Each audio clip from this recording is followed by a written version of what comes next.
Can we all shout with telling Jesus, Jesus, you are our resurrected King. So, Father, to your name alone, be glorified, be magnified. In your name alone, Jesus, that every one of us here standing in front of you, we are alive, body, soul, and spirit.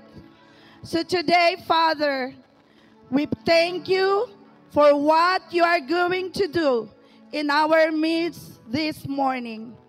Lord, thank you for the rain that gives blessing to the farmers, sa mga plants para magtubo.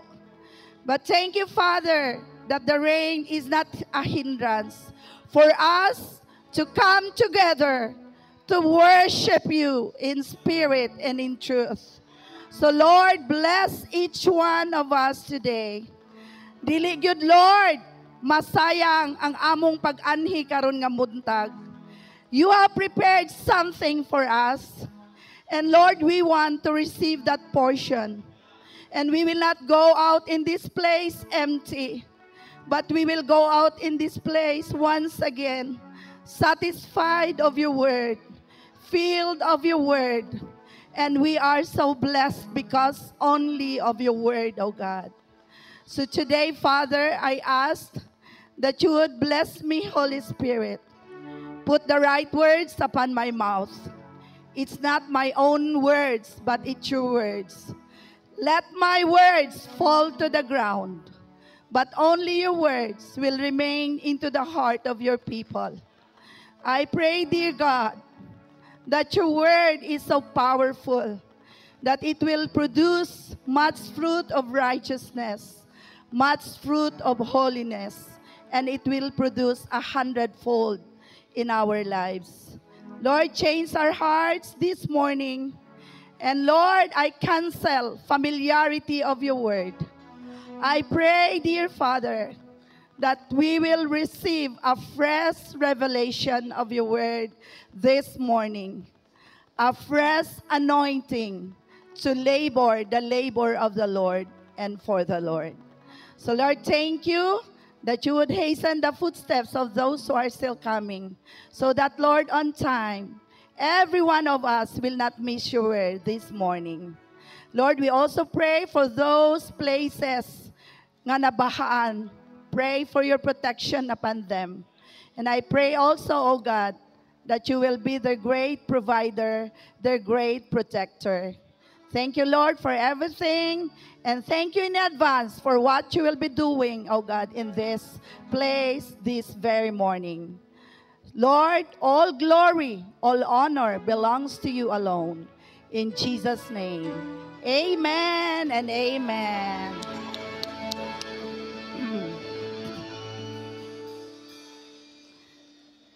Praise God! Hallelujah! Can you please tell your seatmate, no, good job, andito ka. Sabihan mo talaga yung seatmate mo, good job, andito ka. No, hindi talaga naging hindrance ang ulan, no? We will not make the ulan a hindrance, kaya ang ulan is a blessing to all of us. So, wow, no? Thank you, Lord. Mao gyud ang akong prayer this morning. Pag mata nako, Lord, ayaw gyud itugot nga maging hindrance ang ulan para dili may maka-worship sa imuha karon. Corporate worship. Sige? Pwede ba nato palakpakan ang Panginoon natin? God is good all the time. Amen ba? And all the time, God is good. Okay. So, may I request kung natay mga first-timers, can I see hands here raised, no? For the first time nga nag-attend dire sa ato ang Sunday worship. Naba dire? Wala. Palakpak lang gyapon. Ayun, dito, meron po ba tayong mga first-timers? Wow! Pwede ba i-raise? Wow! Good job! Woo! Grabe si Lord, no?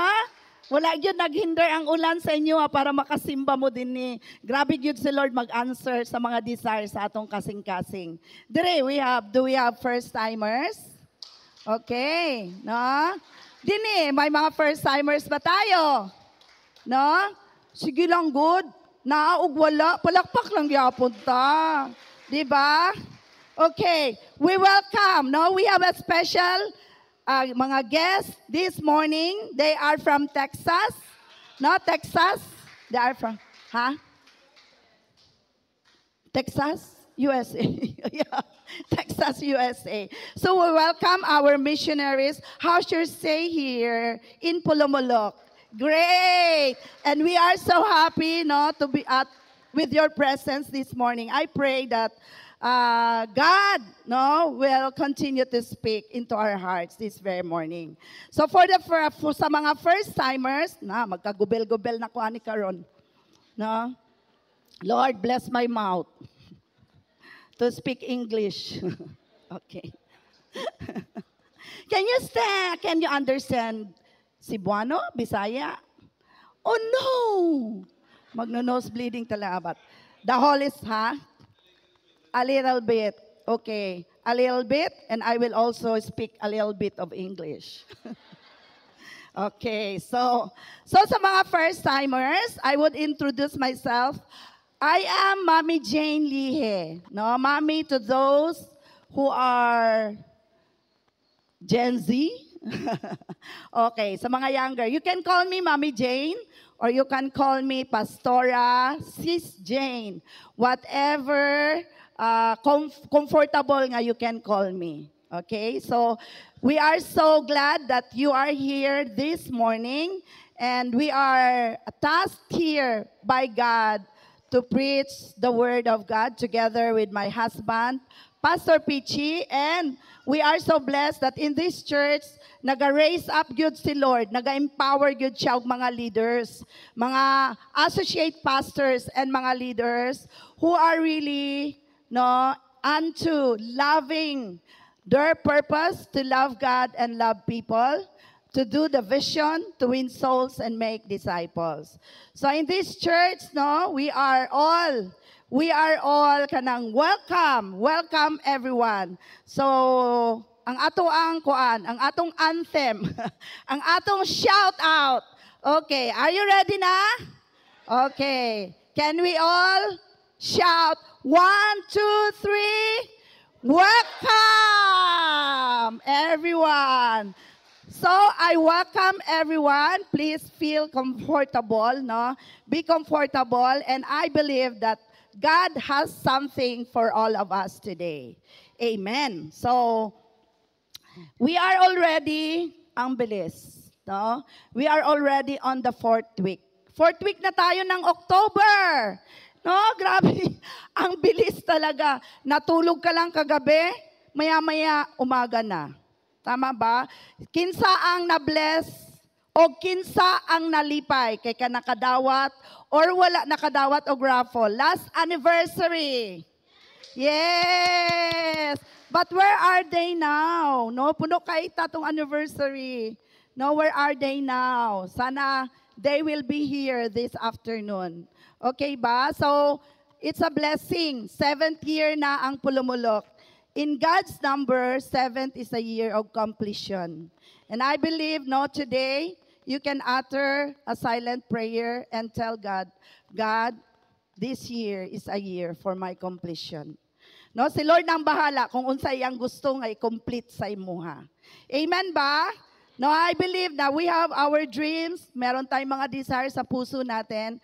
Let that dream be a year of completion for you as long as we will continue to honor God, and that desire will be the desire, will ni Lord para sa atong mga kinabuhi. Glory to God. And last Friday, I would also take this opportunity to thank everyone. Lahat ng mga leaders, lahat ng mga pastors who honored us, who appreciated us, pastor's appreciation. So they are all, no, tanan-tanan tong inyong mga letters nga nabasa nako, they are all printed in my heart. Makahilak. No, you are all an encouragement to us. So magpadayon gyud ta nga mag-love God ug love people because of you, no? Because of you. Glory to God. Okay, pwede na to palakpakan si Lord. Okay. So we are already on the 4th week, no, of October. 4th Sunday na of October. Okay. So, di ba ang theme natin is about the 7 statements of Jesus, no? Yung sinabi niya, I am. Okay. So, the title of God's Word this morning is, sinabi ni Pastor Edison is, no, I am the good shepherd, pero maglukso ta. Maglukso ta. We will not be talking about I am the good shepherd, but, no, ang title of God's Word for today, the I am statement of Jesus, this is His 5th statement, not the 4th statement. Okay lang man, di ba? Okay lang man. Sige, can we all declare this? Year of reconciliation, renewal. I am the resurrection and the life. You know what? As I am studying this message, kanang makaingon ko ba nga, Lord, this is a very common declaration. No? This is a very common declaration. Baka ba yun sa inyo na, kabalo naman ko, Ana, I know that. No? So ang akong prayer, di ba ang akong prayer, Lord, give us a fresh revelation. A fresh anointing and a fresh revelation of your word. Kay mauni, if kanang kung kisa man tong nag-invite sa amo ano during funeral services, this is one of our favorite topic. I am the resurrection and the life. But today I pray nga meron talagang kakaibang revelation si Lord na ibibigay sa puso natin today. Amen ba? Are you ready? Okay, so let's just have a recap of the I am statements of Jesus. First Sunday, unsa ganito? I am the bread of life. Second Sunday, I am the bread of life. So ibig sabihin, no, Jesus is the source of eternal life. Wala na pong iba. We have known that so many times. So I pray na kita karon nga nagabalik-balik na diri sa church. Kabalo na gyud ta nga there's no other way but only Jesus is the way, the truth and the life. Amen po ba? He is the only source of eternal life. Wala na ilain pa.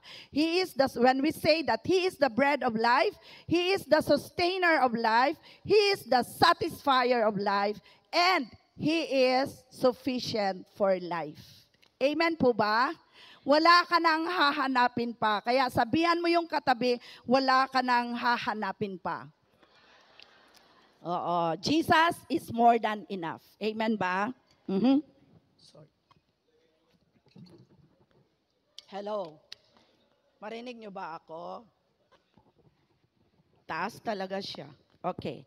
So, makita natin yan sa John 6:35. Second Sunday, I am the light of the world. Amen ba? No, John 8:20, John 8:12. So kinsa na diri ang maingon jud nimo nga suga ka sa imong panimalay. No, daghanag na bless sa imuha. And third Sunday is I am the door. Ikaw ang pintuan. No? Saan patutungo yung pintuan na 'yon? Patungo sa ating eternal life. At makita yan natin sa John 10:9.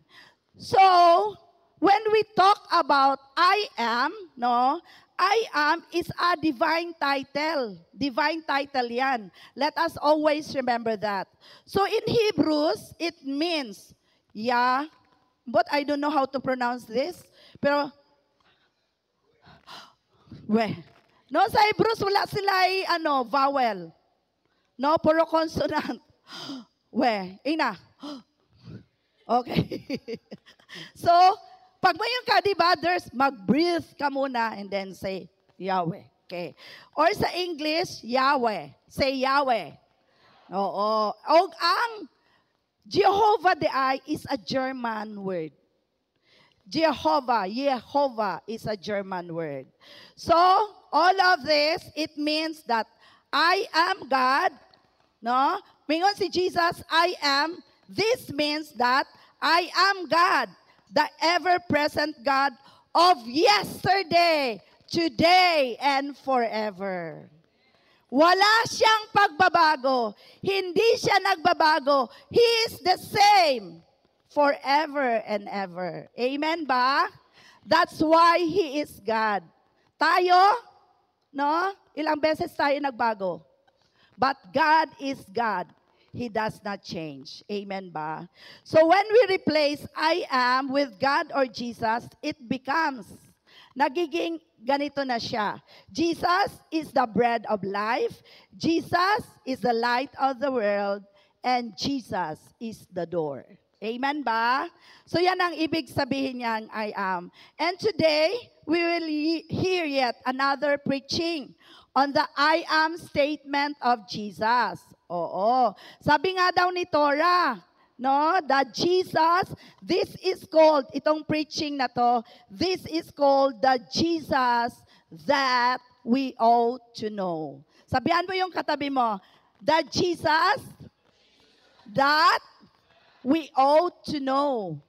Kailangan natin tong malaman. May kanta, everybody ought to know, everybody ought to know, everybody ought to know who Jesus is.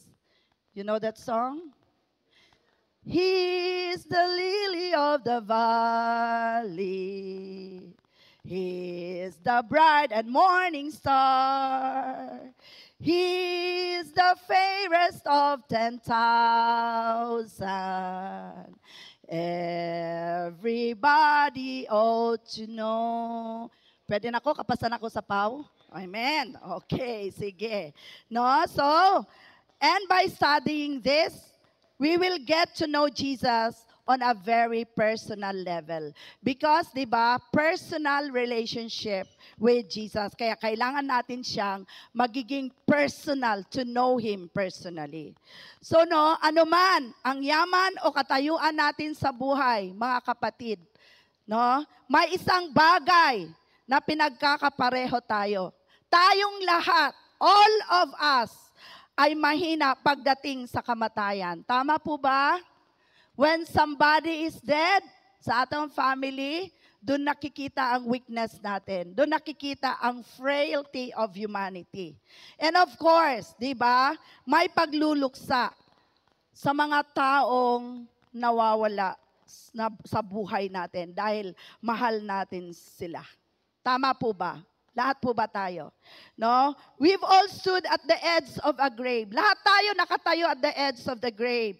Maybe namatay ang loved one natin. It's a mother, it's a sister, it's a sibling, a parent, a sibling, a child, or a friend. Maybe it was the grave of a dream. Baka yung mga dreams natin, no? Dito na nalubong sa usa ka grave. Unsa man ang mga dreams nato that, no, naana sa grave, nagiging a dream nato na naana sa grave. Or is it a marriage that failed? Nag-failed a marriage natin. Or is it a hope that died? Yung hope mo, nawalan ka na ng pag-asa. Or is it a diagnosis? Nagkaroon ka ng diagnosis that shattered your dreams and shattered your future and your life. No? Have we ever experienced that? So in those moments of utter finality, when the coffin is lowered at the door, no, is closed, we all say the same thing. We all say the same thing that Martha in the Bible said 2,000 years ago. It's over. It's too late. No? Have you ever uttered that one time in your life? It's too late. We hit the limit of what love, no, of what medicine or effort can achieve. Makarelate po ba tayo?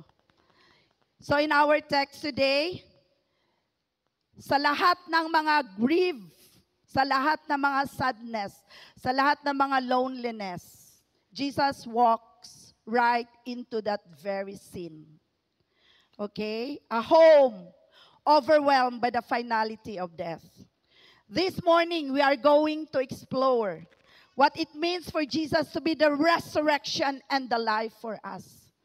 Ano ba talaga itong word na to? Ano ba talaga ang meaning? Ano ba talaga ang dating nito sa buhay ko? Many times ko na itong narinig. But life for us right now in the things that feel dead in your life today. Meron na po bang mga namatay, no, na mga pangarap sa buhay nyo ngayon? We will rediscover today. You are here because God wants you to discover this radical truth that for a believer, remember this, death is not an end. Amen ba? But instead, death is just merely an interruption. Okay? So that's why Jesus said, the fifth declaration na sinabi niya, I am statement of Jesus. No? Siguro talagang sinigaw niya. Hindi niya sinabi, I am the resurrection and the life. Hindi niya siguro sinabi yan. Sinabi niya siguro with all excitement and finality, with authority.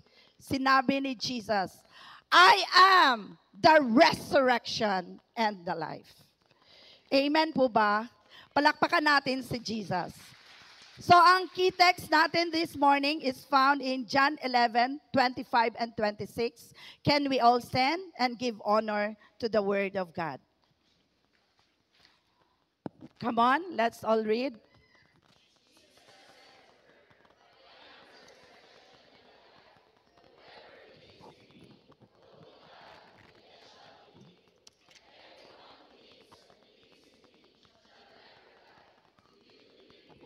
Okay, say to your seatmate, do you believe this?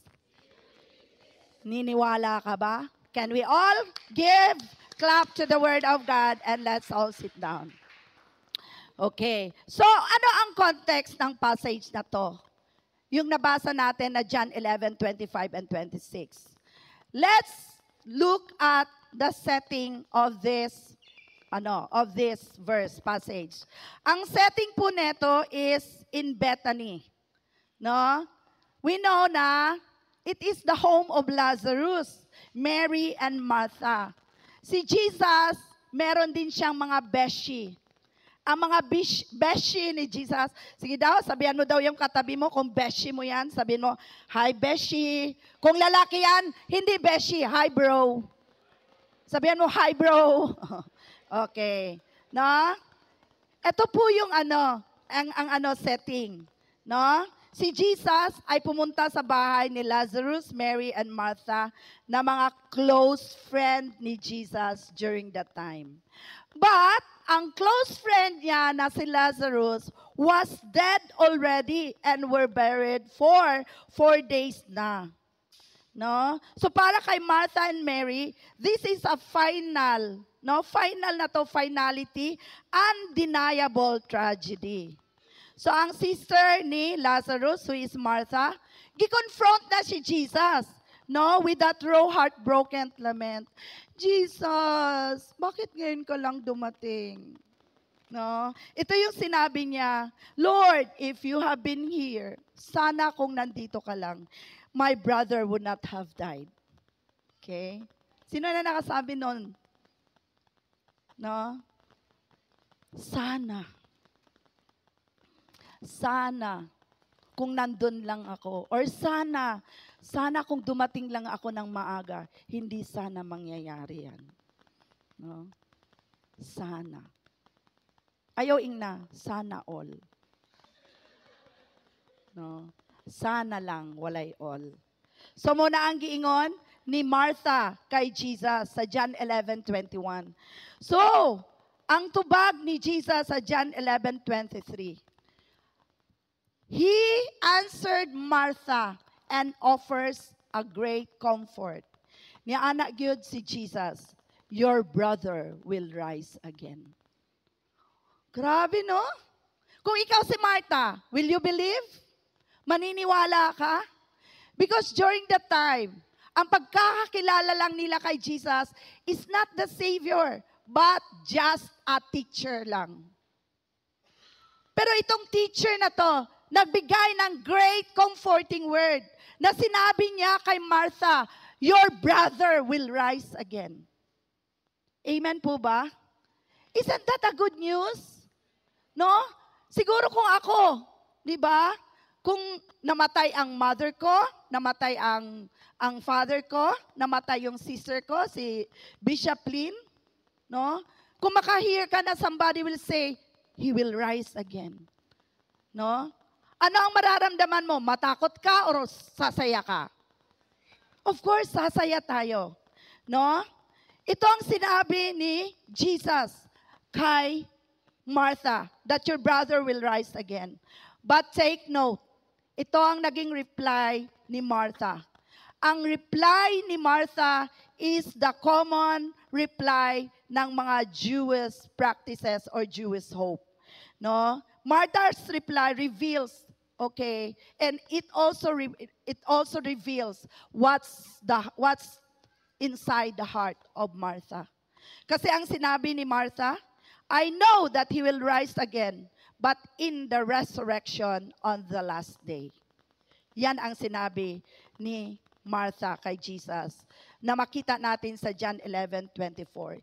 Yes, Martha had hope, but her hope was set on the distant future. Distant pa. Martha did not remember that Jesus has the power to rise Lazarus because He is the same God yesterday, today, and forever. Pero ang iniisip ni Martha is the future, the resurrection on the last day. Her hope is purely futuristic. Yeah, it is a correct theology, but it provides no solace, walang comfort, walang consolation. It does not give relief for the present moment. Yung grabe na grief na naramdaman ni Martha, ni Mary, sa kapatid nila, it does not give hope for that moment. No? Dahil ang sabi ni Jesus, no? I am the resurrection and the life. Hindi in the future, but now na. Yan ang ibig sabihin ni Jesus dyan. Martha had a huge problem at the time, but she only had a distant promise in her pocket. Jesus didn't just offer a little patch for her pain. No, patsa-patsa lang. Hindi. Hindi yan ang gustong gawin ni Jesus kay Mary at kay Martha. He closed that gap, stepping forward to say, with audacity, gustong marinig at gustong maintindihan ni Jesus kay Martha na ito ang gusto niyang sabihin kay Martha. That Martha should understand that ang sinasabi ni Jesus, the entire solution is me and the solution is available now. Whether in death or life, Jesus is the solution. Murag wala mo nito ba? No? Jesus is the solution. So at that very moment, Jesus points to himself. He takes the victory, the power, and the future reality of the resurrection. This is the reality. Gusto niyang sabihin kay Martha, Martha, I am the reality of the resurrection, and pulls it all into the present. He declares the single most audacious claim in all of history. Na sinabi niya, I am the resurrection and the life. Not in the future, but today, the present tense. Amen po ba? Amen. So, ano ang ibig sabihin when Jesus says that I am the resurrection and the life statement of Jesus? When Jesus says this to Martha, no, sinasabi niya, I am. He uses the language of divinity. Pag sinabi mong divinity, all powerful, all supreme, all supernatural, all present, lahat na ng mga katangian na isang all-powerful God, the divinity of Jesus, the divinity of God. It echoes what God told Moses. So itong sinabi ni Jesus, sinabi na niya ito kay Moses. Remember? Yung experience ni Moses sa burning bush? Ano ang sabi ni Jesus? Diba sabi ni Moses, ano ang sasabihin ko kay Pharaoh? No? Ano ang sagot ni Jesus, ay ni God? Sa Exodus 3:14, I am who I am. Ito pa rin. So kung anong sinabi ni God in the Old Testament, the same statement in the New Testament.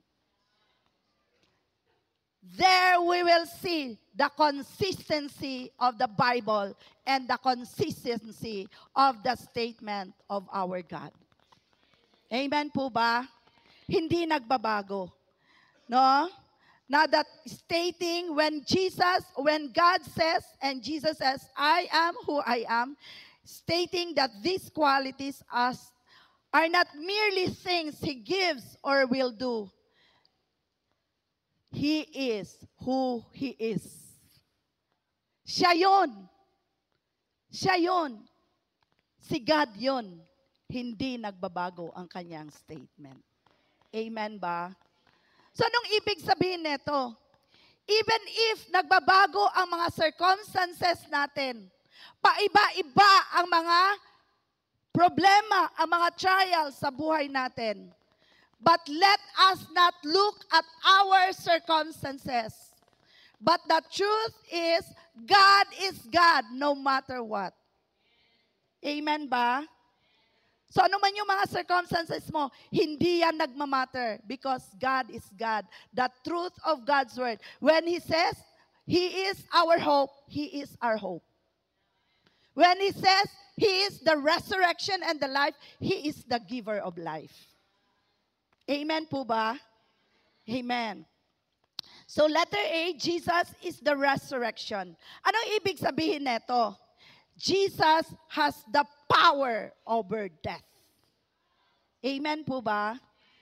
He is only. Siya authority.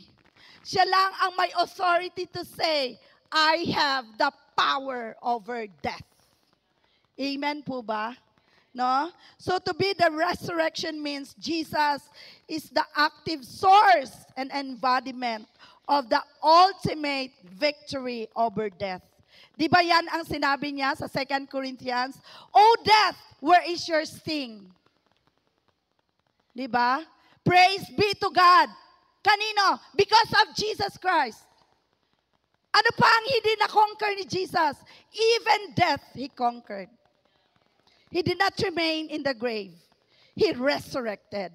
That's why Jesus has the power to say, I am the resurrection and the life. Amen po ba? No? So this declaration proves, listen to this, that He holds the keys of death and Hades. Yan ang makikita natin sa Revelation 1:18. Ano yan? Hades? Okay. Bisaya man ko, Hades. Hades. Okay. No? So, mauni ang explanation. No? Kisa sa inyo, nakabasa na mo ni aning, Revelation. No? Nganing kaning verse. That Jesus, no? Holds the keys of death and Hades. Okay. So, ang sins nato, our sins have convicted and sentenced us. Tungod sa atong mga sala, we are already sentenced and convicted us, no? Nga, sa sin, we will go all to hell.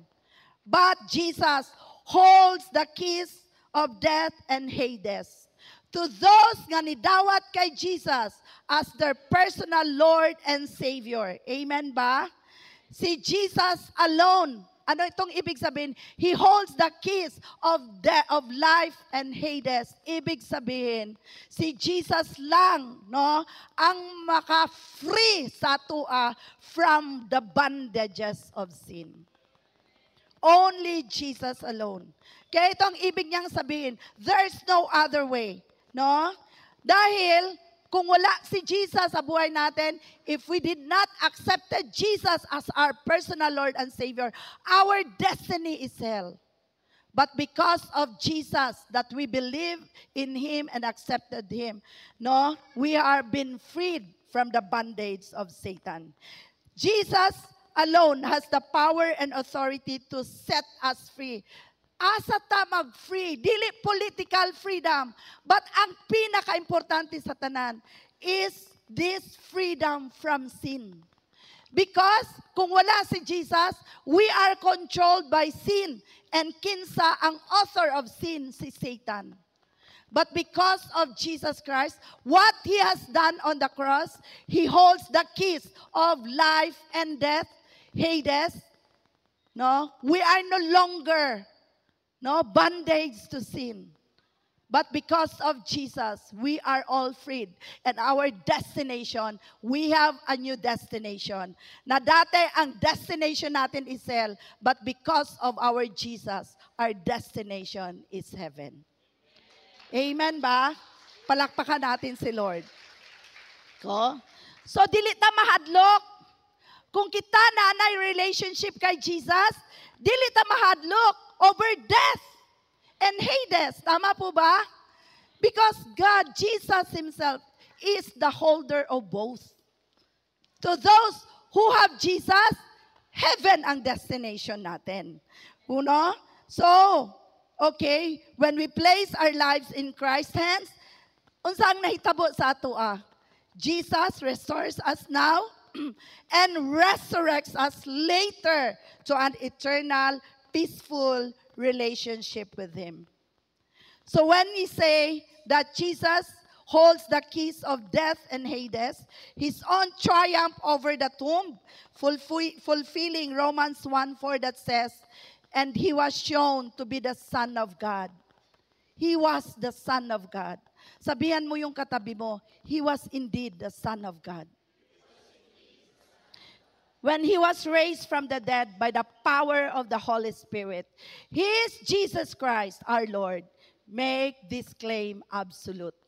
Meron ngang mga argumentations na sinabi daw nila is, the true religion lang daw, nanay nag-ingon. Okay? So, ang katong ilahang mga claiming na ang ilang religion is true.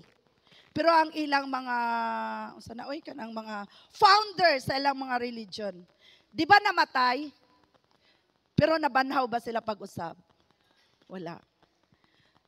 If there is a true religion, I believe that Jesus is the true religion. Amen ba? Jesus, namatay siya, but on the third day, He rise again. Amen ba? Palakpakan natin si Jesus. On the third day, He rose again. So this is our confidence that the Jesus we are serving, that the Jesus we believe, that the Jesus we are worshiping is the true God. Amen po ba? And letter B, Jesus is the life. He is the resurrection and He is the life. The power of eternal relationship. Jesus speaks of eternal, spiritual, and abundant life. So mauni ang ibig sabihin, Zoe. Ang ganda pala ng pangalan na Zoe. Sino ang may mga pangalan na Zoe? Ang ibig sabihin ng Zoe is, it speaks about eternal, spiritual, and abundant life. So, it is not just kung kinsa na mo'y mga anak, kung buntis mo karon, mga anak mo, pangalan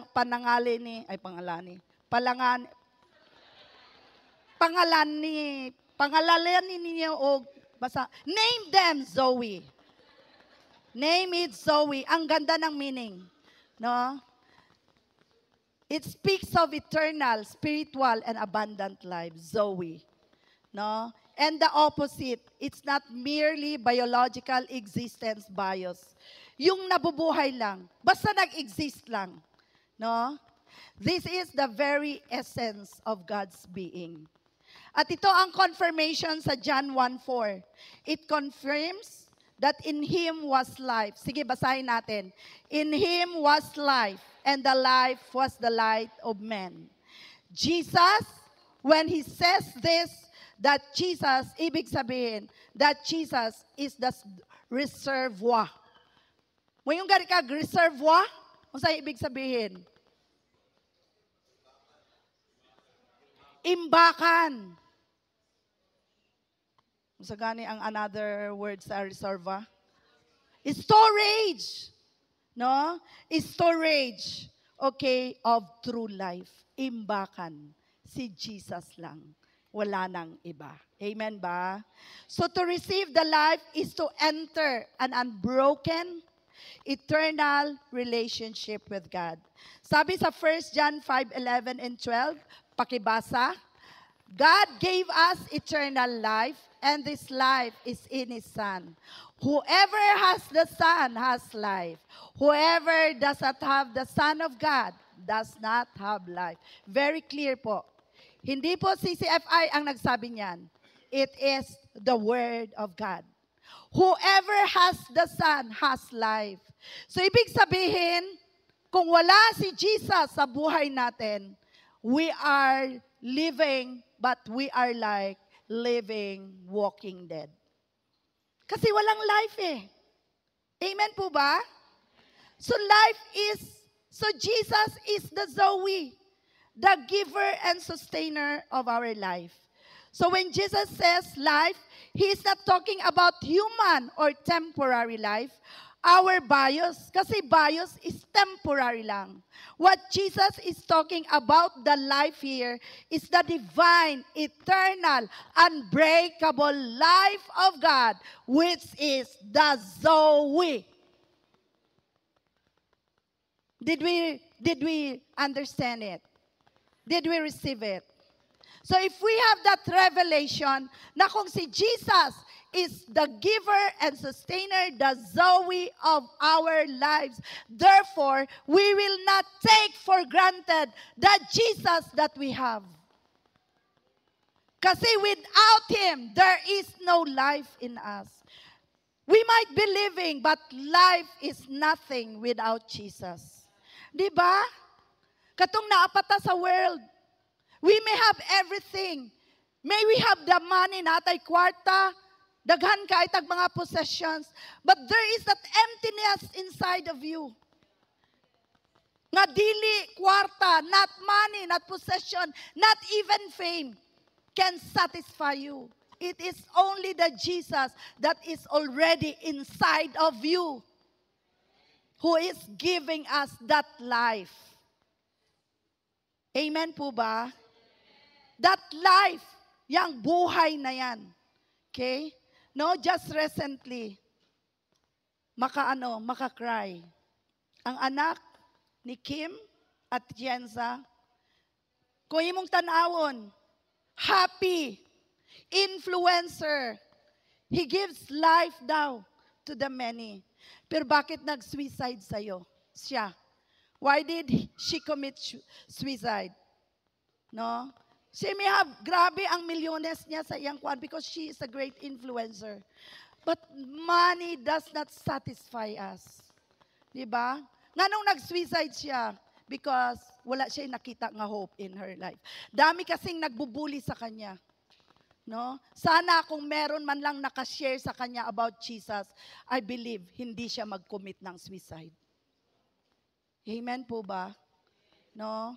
That's why let us have Jesus in our lives. Because He is the giver of life. He is the sustainer of life. So, nang ginaingon din na, the Zoe. This is the life that cannot be measured. Dili siya measured. Kaning kinabuhi na ni, nga gikan kay Jesus, the Zoe, the resurrection and the life. It cannot be measured by a clock. And it is the life that death cannot touch anymore. Amen po ba? Walay power ang death when we have Jesus in our lives. So physical death loses its sting because the spiritual connection to the source of life endures forever. Pwede ba nato palakpakan? Okay? So when Jesus, sinabi niya, I am the resurrection and the life, He is claiming, no? It implies absolute sovereignty over all existence. Sovereign ang ato ang Ginoo. Sovereign ang atong Jesus. No? The past, present, and future. Kaya nga sinabi niya sa Matthew 28:18, with authority and with audacity. Sinabi ni Jesus, all authority in heaven and on earth has been given to me. Wala na ilain nga authority. No? Walay tao. Na ako'y nabasa, wala lang na ako nakuha din na. Siya si Kibulay. Nga niingon siya, siya daw ang chosen one. Na po'y nag-claim nga chosen one siya. Babae. No? So kung wala ta nagabasa sa Bible, and we are not knowledgeable about the Bible, many will be deceived.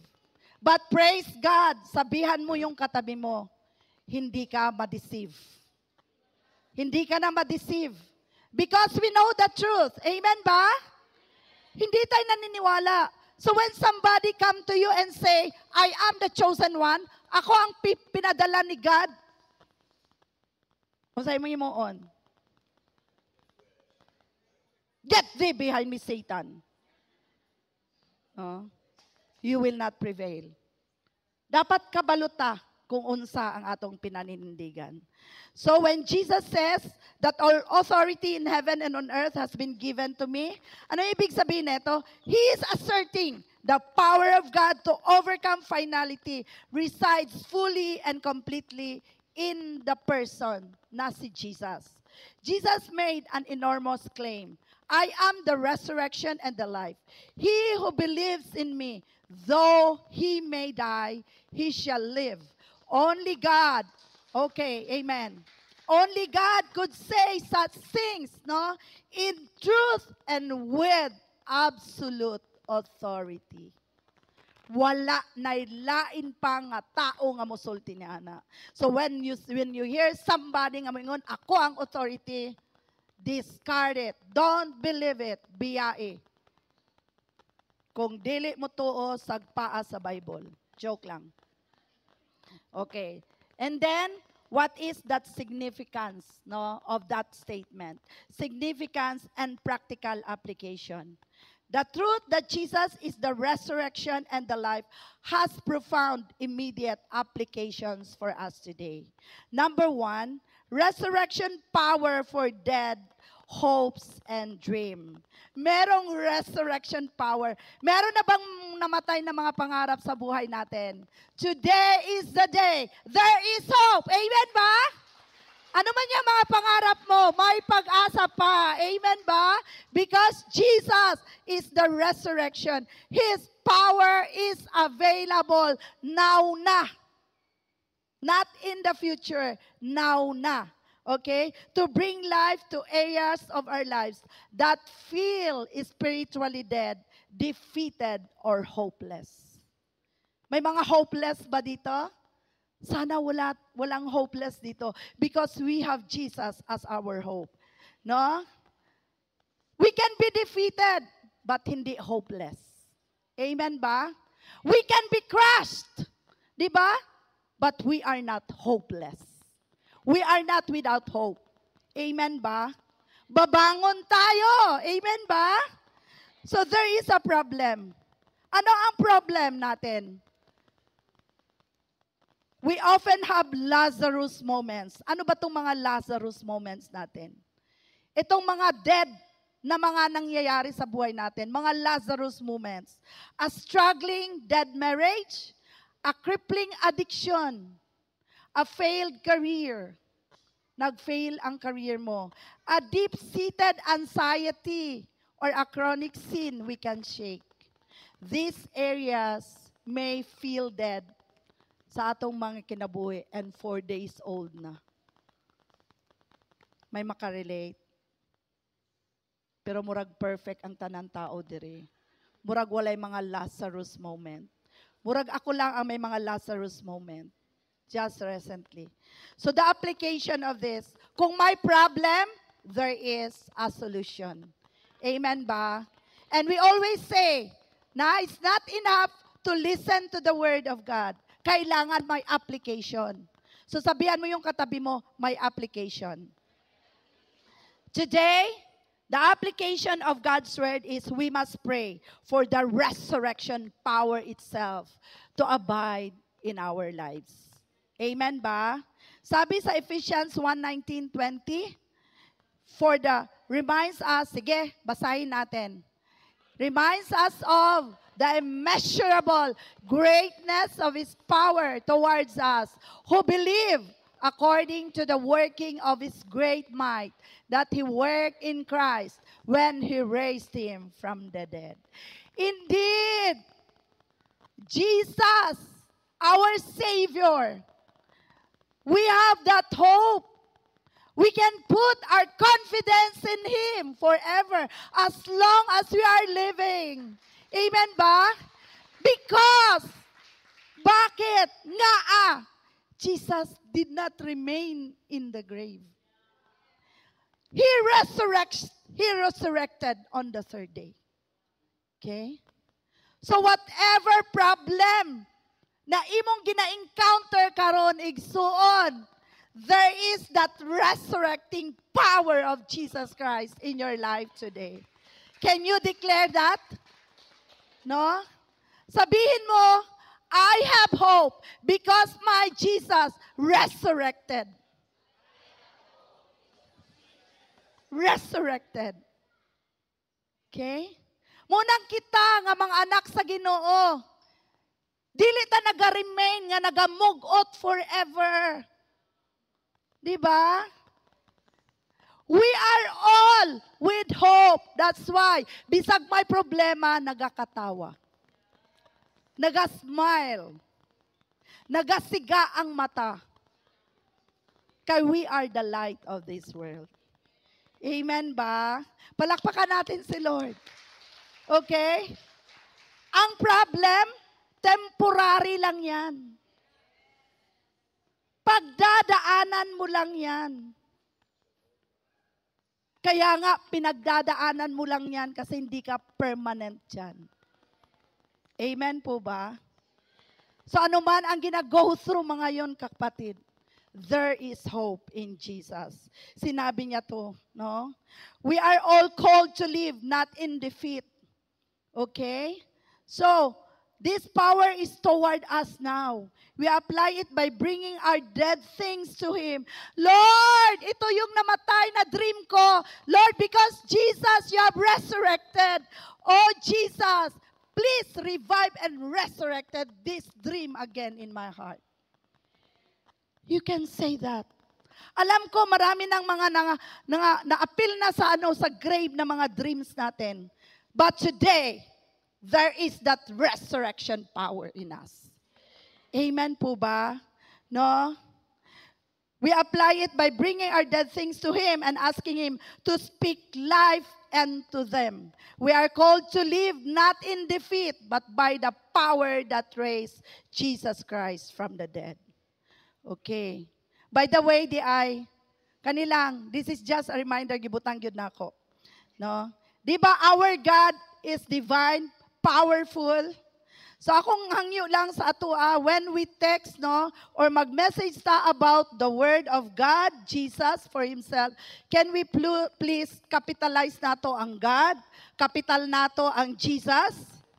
No? Kay kung small g mang God, dili na siya si God ang atong gina-refer. Okay? So kung mag-message ta, mag-text ta, lalo na pag may tag, Lord, please capitalize the L, capitalize the G, capitalize the J, Jesus. When talking to Himself, capitalize the Himself. Amen ba? Oo. Kasi there is power even in our texting. Amen ba? Oo. All pronouns, i-capital natin. So ito yung sinabi ni Paul, segue lang yun ha. Segue lang. Kasi masad ako pag makareceive ako ng message na talking about kay God, small ang G, small ang L, small ang Jesus.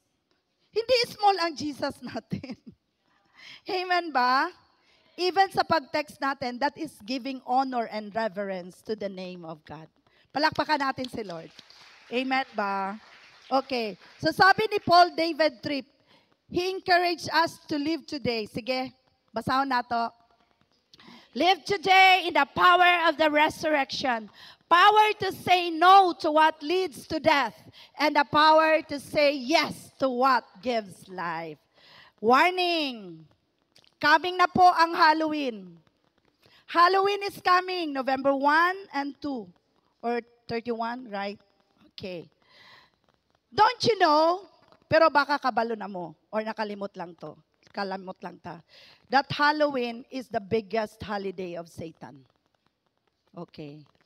So no Christians participates in this biggest holiday of Satan. Okay? How can we participate? Mga anak ninyo, ayaw ninyo suotin silang costume. No? Mga costume or kita. Ayaw ninyo sila suotin yung mga costume about Halloween. Or kanang pinaka common or popular nga trick or treat. We don't participate in this holiday because this is the holiday of Satan. Ano ang gina-promote nila dito? They promote death. But in our Jesus, Jesus doesn't promote death. He promotes life in us. Amen ba? So ang Halloween promotes death. Kamatayan. But our Jesus, we don't celebrate death, but we celebrate life. Amen po ba? So wag kayong mag-participate. Kasi the moment you participate in this holiday, you allow Satan to enter your life. Magkakaroon ng entry point si Satan sa buhay ninyo. Okay, no? It's like worshiping him. This is the very contrast of what Jesus' statement when he said, I am the resurrection and the life. Okay? Huwag niyo sabihin, ang sama na si Mami Jane, oy, si Ma'am si Jane, KJ. No, I'm not KJ. I am telling you the truth. And I don't want you to be destroyed because of this. So, kung wala pa ta nakabalo, di ba? People perish because of lack of knowledge. But praise God, in this church, talagang we are learning kung unsa ang buhaton. Amen ba? So kung katong mga uban tong una no nga naga-practice gyud nga gina-costume nila ang ilang mga anak, please ayaw na mo og participate in this holiday of Satan. Okay, amen ba? Okay, so number 2, eternal life conquers present fear. Jesus declares that the believer shall never die. Amen ba? Do you believe it? You may die physically, but we will not die spiritually. So this is an eternal guarantee that immediately dismantles the fear of death and the fear of the unknown in life. May problema. Unsa ang problema? The fear of death. The ultimate unknown can cripple our ability to live fully and courageously for Christ. It allows the enemy to keep us in bondage. Yan ang sabi sa Hebrews 2:15. Diba? Because of fear. Kung hindi natin yan i-cancel o drive away ang fear, it can paralyze us. But praise God, even death, we will not fear anymore because we have Jesus. Amen ba? So kinsa pa diri mahadlok mamatay? Ha? Who among of you afraid to die? No more. But who wants to die? Mauna na. Not yet. The great answer of that, only Jesus knows. Okay, amen. Okay, so the application, we conquer fear by realizing that we have already passed from death to life. Yan ang sinabi sa John 5:24 right now. So for the believer, sige, basahin natin, go. For the believer, death is not destruction. It is a transition. Okay. Napa? Wala na? O sige. Pasahon na to. Shake. Okay. The unshakable security frees us to take risks for the gospel, to face suffering with courage, and to invest our lives in eternal matters rather than temporal ones. We live fearlessly because the worst thing that can happen, death, has already been defeated by our friend, the resurrection. Amen ba? So I pray nga wala na'y mahadlok diri nga mamatay. No? Kay we are assured of our eternal destination, which is heaven. Okay? And number 3, the life is activated by belief. This seals the statement with a question, di ba? Ingon ni Jesus, do you believe this, Martha? Sa John 11:26. So the power of the resurrection and the life is assessed only through personal continuous belief. Dapat ang belief natin, ang faith natin kay Jesus, dili magpalong-palong. Di ba kisa to nag-preach nga, dapat dili magpalong-palong? Murag si Pastor Edison yon. Dapat ang faith nato, tuloy-tuloy lang. Sabihin natin, tuloy-tuloy lang. Dili magpalong-palong. So, unsa ang problema? We often try to earn, achieve, or wait for more life through works, feelings, or success. We forgot that life is a gift received by faith. No, we cannot earn this life, eternal life, through our good works, through our labor, but it's only by the grace of God and ang faith nato sa iya. So ang application nato is, basahon nato, go. We must consistently reaffirm our faith in Jesus as the only source of our identity and hope, like Martha's response. She said to him, "Yes, Lord." Dali lang. Kung tong kanta nila, Joy, Grace Blossom, unsa to ilang kanta? Yes, Lord. Sige, sabihin mo, yes, Lord. Okay. I believe that you are the Christ, the Son of God, who is coming into the world. Do you believe? Amen. So this belief is not a one-time event. It's a daily habit of reliance. To live by Colossians 3:1. Sige, basahin natin. Go. Seek the things that are above.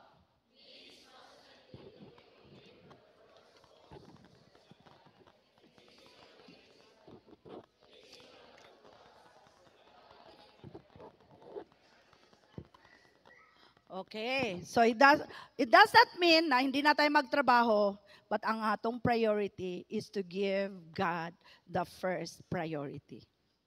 Amen ba? Always seek the kingdom of God and His righteousness. So the resurrection and the life is a decision made by faith. Sabi nga ni Eugene Peterson, no, quoted, sabi niya, the practice of, sige, basahin natin, go. Is an intentional, deliberate decision to believe and participate in resurrection life. Life out of death, life that triumphs death, life that is the last word, Jesus life. Wow. Dapat yun di ay Jesus life. The Jesus life yun di ay. Okay? So, number 5, no? The miracle of Lazarus. Ito na ang miracle. Listen to this. So, the resurrection power revealed. Dito na revealed ang resurrection power ni Jesus. We can now look at the miracle that followed. The raising of Lazarus sa John 11:38-44 is not just a kind of act. It is the proof of Jesus' audacious claim saying, I am. And it was done for a divine purpose. My purpose siya. So, unsa ang purpose of this miracle? Jesus stated his purpose is explicitly when he prayed before calling Lazarus. Sabi ni Jesus, I said this that the people standing around may believe that you sent me. No?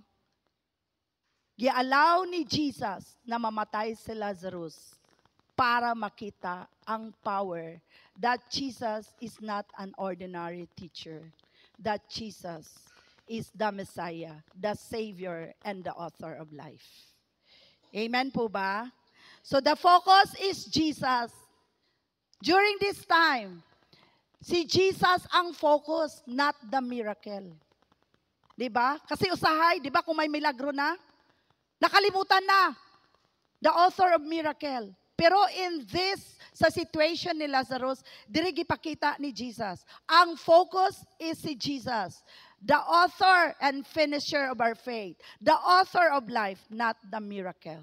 So when God raises back to life, what is dead in you? Ano ba yung mga dead in you right now? Sabi ko nga, yung mga career natin, our relationship, or spiritual vitality, dead na yan siya. But now, it is a miracle designed to point people not to the incredible event, but to the incredible person. It's not about the miracle. It's about the Messiah, the Savior. The renewed life in you should cause others to believe in Him. Igsoon, meron bang nakikita na pagbabago ang mga tao sa'yo? Ay, murag wala. Meron bang nakitang change life sa buhay mo? Amen ba? No? This would be the greatest miracle. Ito ang dapat na greatest miracle. It's not the raising up of a dead. No! The greatest miracle na gusto ni Jesus na mangyari sa buhay natin, yung change life natin. Yung old life natin is already gone and we are now in our changed life. Binago na tayo ng Panginoon. Amen ba? Palakpakan natin si Lord. The renewed life in you should cause others to believe also in Jesus. Okay? No? Dili lang ang atong salvation is not all about us. Ang salvation nato should makita sa ibang mga tao para natay madala na mga kalag, lalo na ang atong family. Amen po ba? And so the distinction of the miracle of Lazarus. So the event of Lazarus being called out confirms the difference between resuscitation and resurrection. So Lazarus was raised. So it is resuscitation. Ano ibig sabihin ng resuscitation? He returned in his mortal body and would die again. Kasi si Lazarus, after nabuhi siya pag-usab, namatay po siya pag-usab. Okay? So that's the difference. This was a temporary miracle lang po of restoration to physical life. Yung pagkabanhaw niya pag-ulit. Dahil mamamatay siya ulit. Okay? Pero si Jesus, when Jesus says that He is the resurrection, ito yung sinasabi natin na glorification. The difference of resuscitation and glorification. Jesus' own return to life was the true resurrection. He was raised with a glorified, immortal body. Glorified na, di ba? Immortal body. He could eat, yet he was not bound by mortal constraints because he is raised forever and never die again. Sa Romans 6:9. Okay? So the great hope natin, the miracle shows Jesus has the power over death. His own resurrection shows He has the ultimate authority over death. When we die, so ibig sabihin, because Jesus is our Savior, Jesus is our Messiah, no? Jesus resurrected on the third day. Unsang benefit nato ani? Nga kung kita mamatay pod physically, we won't receive the temporary life Lazarus received, but we will receive the transformed life that Jesus possesses. Did we understand it? Did we receive it? Amen ba? So conclusion na po. Jesus stands today as the resurrection and the life. He is the answer to every tomb of despair and every fear of tomorrow. Is He the answer now after realizing all of this? He doesn't offer us a plan for the future, but He offers us a person for the present. The power that raised Lazarus and the power that raised Christ is the same power available to all of us today. Palakpakan natin si Lord. Okay? So right now, Jesus is standing before you today at the door of your heart, looking into your eyes. Just imagine. Can we all close our eyes? And imagine mo that Jesus is knocking at your heart right now, looking at your eyes. He knows your grief. He knows what you are going through. He knows the pain. And He knows your uncertainty. But Jesus wants to ask you, do you believe this? That I am the resurrection and the life? That there is hope in whatever you are going through. Just believe it. Sabi ni Jesus, just believe it. Have faith in me. Faith to believe that I know whatever problem that you are going through right now, Jesus is at the door of your heart right now, telling you, believe in me. I am your hope. I am your eternal God. I am the giver of your life. Can we all pray? Thank you, Jesus, for this wonderful hope. You are the answer to all our longings. Today, we surrender our life to you. We know that on our own, and as we look at the world, there is no hope. But glory to Jesus alone. Because Jesus, when we have you, we have everything. Kung unsa man ang among gina-go through karon, kabalo ko, Lord, na ikaw ang magahimo. You will be the solution to all our problems. Dili ko kabalo, Lord. Dili ko kabalo, Lord.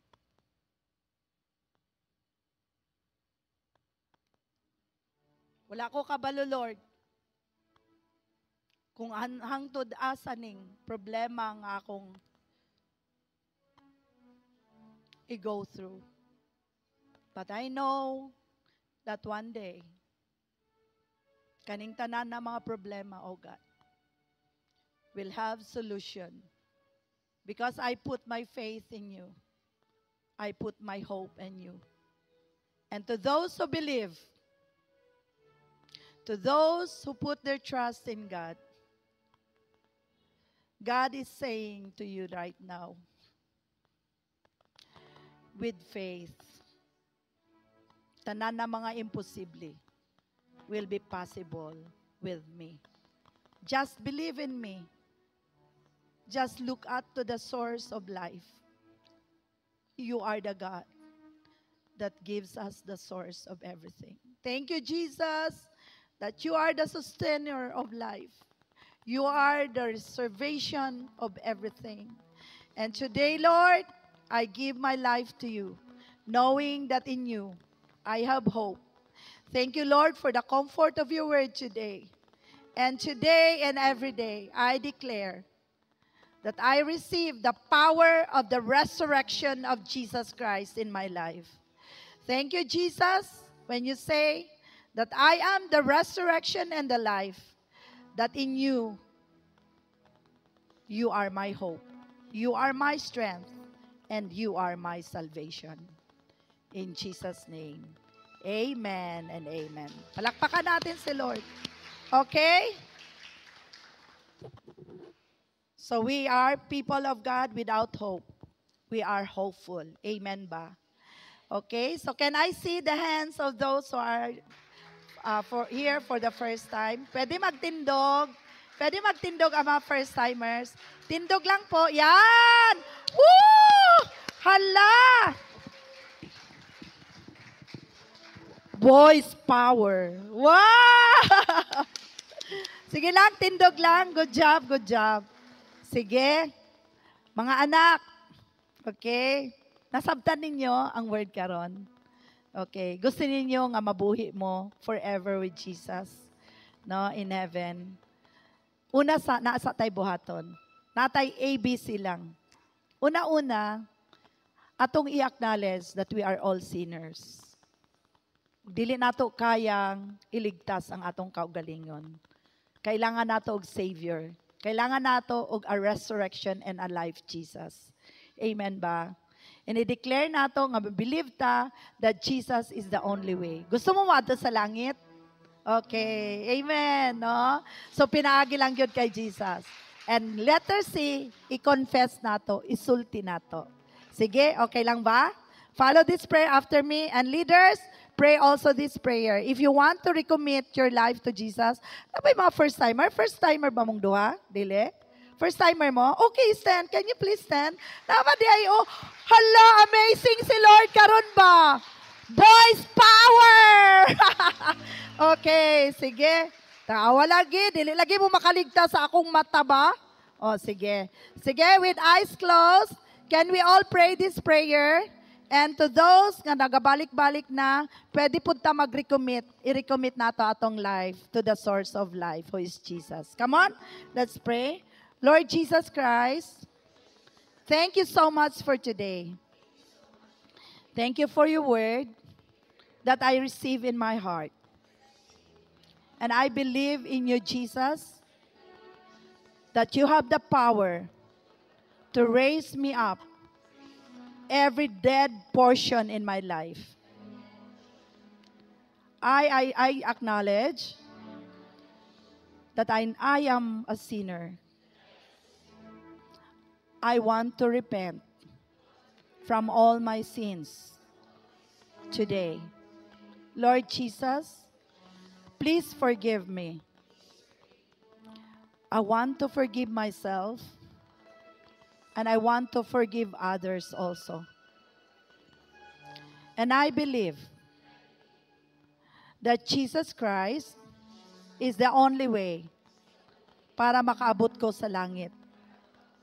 So today, with all of my heart, I confess by faith that Jesus Christ is the Son of God, my Savior, my Messiah, my Lord. And I want you to come into my heart. Take full control of my life today. And thank you for the salvation, the gift of salvation I have received today.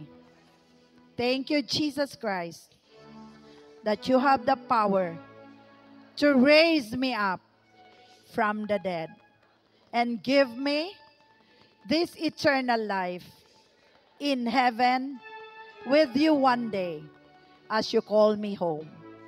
In Jesus' name. Amen and amen. Yay! Good job! Good job! Sige, pwede na mo maglingkod. Sige. Happy ba mo? Sige na yung mga leaders nga magduol sa inyo ha. Okay, so good morning everyone, and let's hear a presentation from the children, the next generation to come. Okay.